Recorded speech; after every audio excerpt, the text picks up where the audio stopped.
کی گئی تھی۔ اب میں یہ بیان نہیں کرنا چاہتا مولا نے کیوں سلو کی تھی۔ مولا نے جب سلو کی اس کے بعد مولا سے یہ کہا، ایک جملہ مولا کی زبان سے کہ کیوں میں نے صلح کی۔ میں اپنی بات کروں، ممکن ہے لمبی ہو جائے، آپ کو پسند آئے نہ آئے وہ اپنی جگہ، مولا کی اپنی بات کہ کیوں میں نے صلح کی ہے، خود بیان فرما رہے ہیں۔ جب صلح کی تو کچھ اب بھی یہ بھی ایک اشکال دور کر دوں، کہا جاتا ہے جی شیعوں نے مولا کا مسلح کھینچا تھا، مولا پہ تہمتیں لگائی تھی۔ شیعوں نے نہیں کھینچا تھا، شیعہ کبھی مسلح کھینچتے نہیں ہیں، شیعہ مسلح فراہم کرتے ہیں، یہ یاد رکھنا۔ ہم نے ہمیشہ اس پہ صبر کیا ہے کہ تمہارے امام پڑھاتے رہیں، ہم نے صبر کیا ہے، مولا نے صبر کیا ہے، واقعاً صبر کیا ہے۔ اب دیکھیے کیا کہا، مسلح کھینچا اور کہا مذل المومنین، کہ مومنوں کو ذلیل کرنے والے۔ شیعوں نے نہیں کیا تھا، جو مولا حسن کو پانچواں خلیفہ مانتے تھے اور ان کے اندر نفاق تھا، انہوں نے مسلح کھینچا تھا۔ جو مولا کے ساتھی تھے وہ تو اصلاً جسارت نہیں کر سکتے۔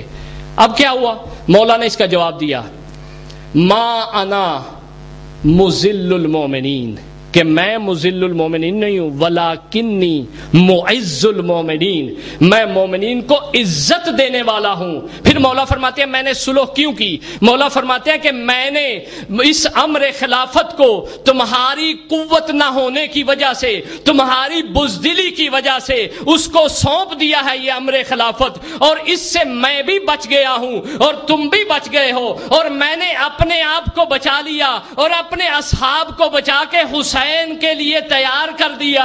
اور اس کے بعد یہ یاد رکھو، تمہیں علم نہیں ہوگا اس بات کا، جس طرح خضر نے موسیٰ کے سامنے کشتی کو سوراخ کیا تھا، موسیٰ کو سمجھ نہیں آئی تھی اس وقت کہ کیوں سوراخ ہو رہا ہے، جس طرح کشتی بچا لی تھی ظالموں سے، اسی طرح میں نے حکومت اور نانا کی امت ظالموں سے بچا لی ہے۔ نعرہ تکبیر، اللہ اکبر، نعرہ رسالت، یا رسول اللہ، نعرہ حیدری، یا علی، خاندان تطہیر بواز بلند تر صلوات۔ اللہم صلی علی محمد وآل محمد وعجل۔ اس لیے مولا نے صلح کی کہ امت بچ گئی۔ لہذا عزیزان محترم، میں آپ کی زحمت اس سے زیادہ نہیں کروں گا، کیونکہ یقیناً آپ کا بھی روزہ ہے اور کافی لمبا روزہ ہے۔ میں دعا گو ہوں کہ مولا کے صدقے میں آپ کا روزہ اور جتنے مومنین و مومنات پوری دنیا میں روزے سے ہیں یا جو مریض ہیں، مشکل ہے ان کے لیے روزہ رکھنا، سب کو اللہ تعالیٰ اس جشن کا ثواب نصیب فرمائے۔ اگر آپ کا منشا ہو تو ہم اختتام کرتے ہیں۔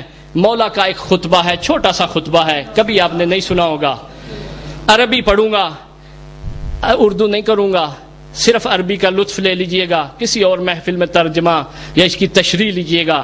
یہ مولا نے خطبہ کب دیا تھا؟ 21 رمضان کو۔ کب دیا؟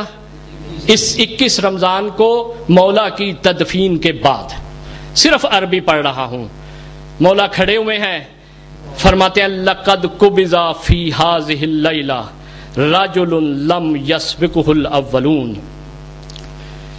اس رات، ترجمہ میں چھوڑ رہا ہوں، ولا یدرکہ الآخرون بعمل لقد کان یجاہد ما